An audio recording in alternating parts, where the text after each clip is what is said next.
এক ছিল ছোট্ট এক গ্রাম। গ্রামের পাশে ছিল এক বিশাল শিমুল গাছ। সেই গাছের ডালে বাস করত এক সুন্দর সবুজ তোতা। তার নাম ছিল টুনি। টুনি খুব বুদ্ধিমান ছিল, কিন্তু একটু দুষ্টুও। সে অন্য পাখিদের ডাক নকল করে সবাইকে ভয় দেখাতে খুব পছন্দ করত। কখনো কাকের গলা নকল করে বলতো, বিপদ বিপদ।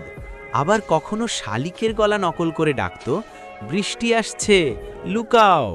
পাখিরা ভয় পেয়ে ছুটোছুটি করত। পরে বুঝতো এটা টুনির দুষ্টুমি। সবাই রাগ করলেও টুনি হেসে উড়ে যেত। একদিন সত্যিই বড় বিপদ এলো। গ্রামের কাছে এক শিকারী জাল নিয়ে এলো। টুনি আকাশে উড়ে দেখে ফেলল সব।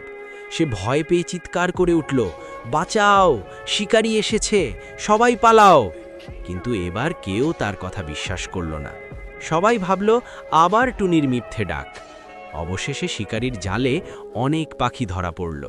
টুনি কাঁদতে লাগল। সে বুঝল তার মিথ্যা মজার ফল কত ভয়ঙ্কর হতে পারে। সে সাহস করে নিচে নেমে এলো।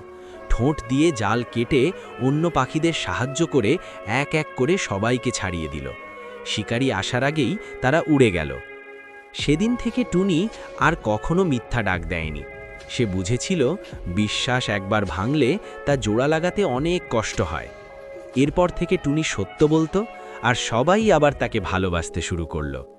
নৈতিক শিক্ষা: মিথ্যা মজা কখনো কখনো বড় ক্ষতির কারণ হতে পারে। সত্যবাদী হওয়াই সবচেয়ে বড় শক্তি।